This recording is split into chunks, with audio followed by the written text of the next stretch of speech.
नेपाल में एक कहावत है कि नेपाल की मदद करना भारत का कर्तव्य है और भारत पर आरोप लगाना नेपाल का राजधर्म। काठमांडू में होने वाली किसी भी चर्चा में इसका जिक्र आ ही जाता है।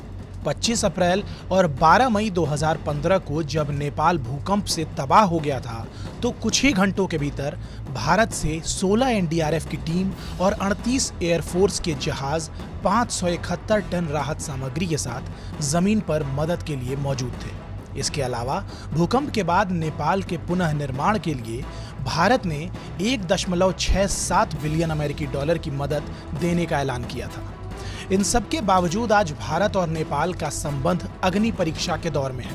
नेपाल की पार्लियामेंट अपने स्वघोषित पॉलिटिकल मैप पर मुहर लगा रही है, जबकि भारत ने नेपाल के दावे को तथ्यहीन करार दिया है। भारत की तरफ से साफ किया गया है कि दोनों देशों के बीच बातचीत का माहौल तैयार करने की जिम्मेदारी नेपाल की ओली सरकार पर है। भारत ने नेपाल की सरकार को दोनों देशों के बीच बेटी और रोटी के संबंध को याद दिलाया। भारत के बजट में हर साल नेपाल के लिए धनराशि अलॉट है। बता दें कि भारत के बजट में हर साल नेपाल को दिए जाने वाली मदद की धनराशि आवंटित होती है। साल 2019-20 के बजट में नेपाल को 1200 करोड़ रुपए की सहायता देने की बात कही गई थी।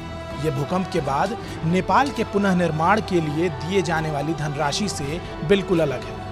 वर्तमान में 32,000 गोरखा सैनिक भारतीय सेना में तैनात हैं और करीब 3,000 करोड़ रुपए पेंशन के तौर पर हर साल करीब 1.25 लाख पूर्व गोरखा सैनिकों को दी जाती है।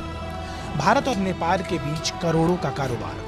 इसके अलावा भारत और नेपाल के बीच सालाना करीब 57,000 करोड़ रुपए का कारोबार होता है, जिसमें 3,000 करोड़ रुपए का माल नेपाल से भारत आता है। भारत से पेट्रोलियम पदार्थ, वाहन और उनके पार्ट्स, चावल, दवाई, दूसरी मशीनरी सामान, इलेक्ट्रिकल सामान, खेती के उपकरण वगैरह नेपाल को निर्यात किए जाते हैं।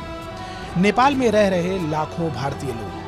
नेपाल में लगभग 6 लाख भारतीय लंबे समय से रहते हैं, जो वहां व्यापार, नौकरी और दूसरे पेशे में लगे रहते हैं। इसके अलावा भारत की मदद से नेपाल में विकास से जुड़े दर्जनों प्रोजेक्ट चल रहे हैं, जिसमें कई हजार करोड़ रुपए निवेश किया जा रहा है। वहीं भारत नेपाल तनाव के दौरान भी कोरोना से लड़ने के लिए भारत की तरफ से दवाई और दूसरे मेडिकल उपकरण मुहैया कराए गए हैं। भारत और नेपाल के इस संबंध पर आपकी क्या राय है, ये हमें कमेंट सेक्शन में जरूर बताइए।